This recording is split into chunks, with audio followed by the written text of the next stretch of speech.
Welcome back to the show. Moving on from the NBA playoff race to the NFL draft, which seems to be never ending at this point because they're just the number one. There's so many. This is a great year.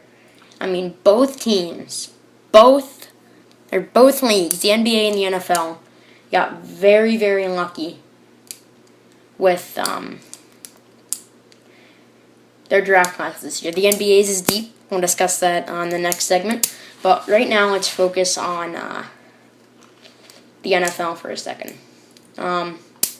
So, the Texans will be drafting first. The Rams second. Jaguars third. Browns fifth. Browns fourth. Raiders fifth. Sixth, Atlanta. Seventh, Tampa Bay. 8, Minnesota. 9, Buffalo. And 10, Detroit. I'm just going to talk about the top 10. That's pretty much all I have time for. Now, I'm looking at some mock drafts right now on CBS Sports. Thanks to them for letting me use their website. All of their columnists, Rob Rang, Dane Brugler, Pete Prisco, I'm sure I'm butchering these names, Pat Kirwan, and Will Brinson, all have Blake Bortles going first overall. And the question about Johnny Manziel, and Mike Zimmer said it on 104.3 The Horn in Texas, is he kind of implied that he said, we're not going to take him. I don't have access to the soundbite right now, but I'll probably post a quote on the blog as well. But he's... let's just say he has a lot of question marks and red flags. And, I mean, that's what Colin Cowherd on ESPN Radio mentioned, the red flag thing. But Johnny Manziel, it just seems like he could be a bit of a head case. I mean, he's in that McDonald's commercial, and I mean, if only cares about his publicity and money, he's not going to be valued in this league. I mean, this league needs guys who are, especially quarterbacks, who are devoted to football. That's all they think about, and they're not going to be distracted by off-the-field stuff, especially in large market areas where most of these teams are located, like your Houstons, your Dallas, your Jacksonville, your San Diego, obviously Los Angeles, not that far, your San Franciscos, your Miamis, your New Yorks especially, your Indianapolis. I mean, it's not as extreme, pretty cool city. Your Chicago. I mean, I could go on and on, but Johnny Manziel has way too many question marks. Blake Bortles, on the other hand, great kid. I don't see him going first overall. I think he should. And obviously the CBS Sports NFL team thinks so. But I think it's going to be a much bigger name. And will these guys be busts? I don't know. I mean, Johnny Manziel, I'm not sure whether I'm taking him. Not only because he's a head case, but he's a head case that could turn into a Jamarcus Russell real fast. I mean, a lot of people go to the default, he's too small, but I mean, look at Drew Brees. He's what, 6'1", I think they have him listed at? And Johnny Manziel, I think they have him at like 5'9", 5'10", 5'11". Well, I mean, he has bust written all over him, as Merrill Hodge said. I mean, it could turn into a Maurice Clarett situation, too. 1 minute with one person that his team doesn't like and he's done. But in this case, I mean, it's the NFL, but they don't really have power over that. But, I mean, he can be a bust. If he thinks that he's going to be able to run around like he did in college, I mean, flashback to the Alabama game where he threw off his back foot, evaded a sack, and found Mike Evans on 3rd down and a mile. That's not going to work in the NFL. The NFL guys, you see more exciting and trick plays than college football. In the NFL, you see more straight-ahead, fundamental plays. And I mean, I know the Johnny Manziel debate is age-old, but honestly, I think that if he does that, there's going to be a Justin Tuck if he ends up playing for the Raiders. I mean, obviously it wouldn't work because he was on the same team. He'd be on the same team, but there's the Justin Tucks and the Julius Peppers and the Cameron Wakes and the Jared Allen. I could go on and on defensive ends that could easily give Jadeveon Clowney maybe again one pop and he's out of the league, because if he can't learn to stay in the pocket, I mean, because what he does is quarterbacks like Peyton Manning and Tom Brady, they look for all of their options that they have on that play, then they decide to roll out and either throw it away or find a guy. But they stay in the pocket. They have great offensive linemen. And even if he has offensive linemen, he's going to ruin it because he's going to roll around the pocket and scramble. Johnny Manziel, I'm referring to. I mean, he's just too much of a head case, so I don't see him going number one. And stocks are rising and falling at this point. It's crunch time.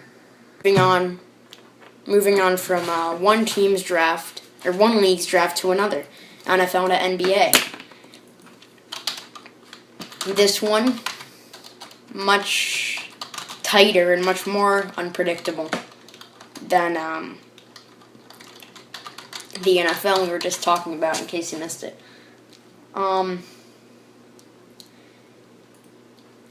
I don't know who the number one is right now, honestly. It's hard to tell. It is definitely hard to tell what the top few picks will be. I mean, Andrew Wiggins and Jabari Parker. Look where they were in the NCAA. I mean, if it's not measured by how deep you go in the NCAA tournament, and that's why I think Julius Randle's not going first overall. But I mean, Jabari Parker, Andrew Wiggins, Joel Embiid remain in the debate, but I don't know if I'm taking Joel Embiid.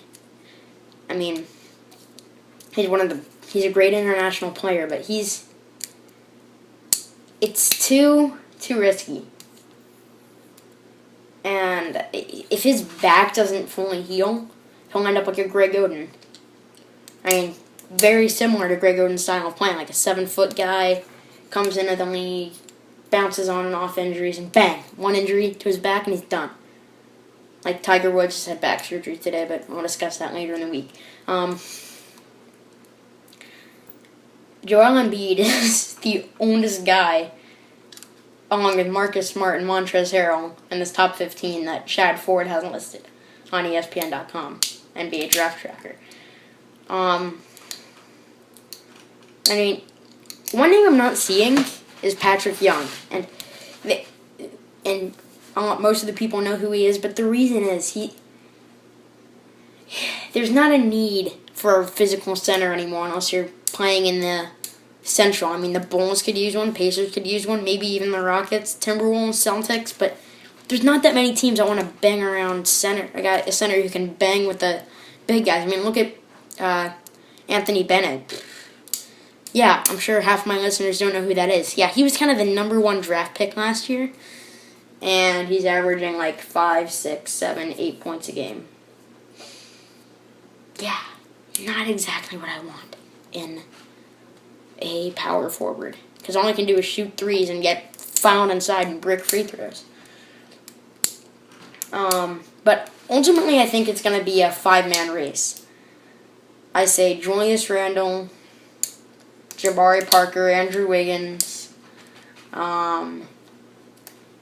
maybe even Marcus Smart, and then Aaron Gordon. I mean, what is it? Randle, Parker, Wiggins, Gordon, Smart. Yeah, I mean, yeah, there we go. That's 5. But all of these guys have the potential to turn into microwavable stars. You pop them in, beginning of a game, they can just change a game. Julius Randle, Andrew Wiggins, Jabari Parker, Aaron Gordon, Marcus Smart, risky. But, I mean, those 4 I mentioned, Gordon, Parker, Wiggins, and Randall, they just have, I mean, not a stat, but it is a stat in my mind, that it factor.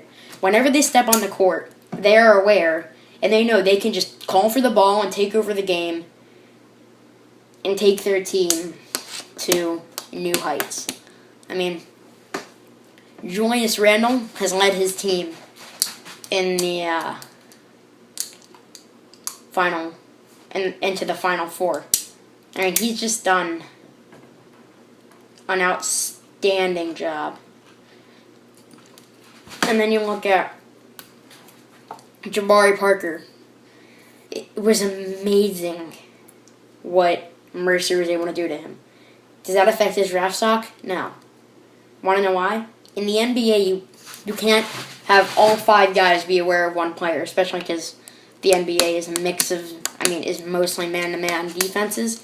You can't have everyone focused on Jabari Parker if he ends up on, the Jazz, because then you have to worry about Trey Burke, Gordon Hayward, Enes Kanter. I'm just naming all the players on the Jazz I know, assuming Jabari Parker will go high. Or if he plays on the Magic, you still have to worry about Nikola Vucevic, Tobias Harris, Jameer Nelson, Aaron Aflalo. My Magic knowledge is not that good, as you can tell. And all 4 of those guys, Randall, Gordon, Parker, and Wiggins, they can just change a game whenever they step on the floor. And that's why. Can Patrick Young do that? But yeah, he's on a team senior late, and that's why he's not real. He could be a late first, early second round pick, in my opinion. Coming up on the show, we discuss the Ryan Braun standing ovation and other MLB opening day stories. You're listening to Stone Cold Sports Talk.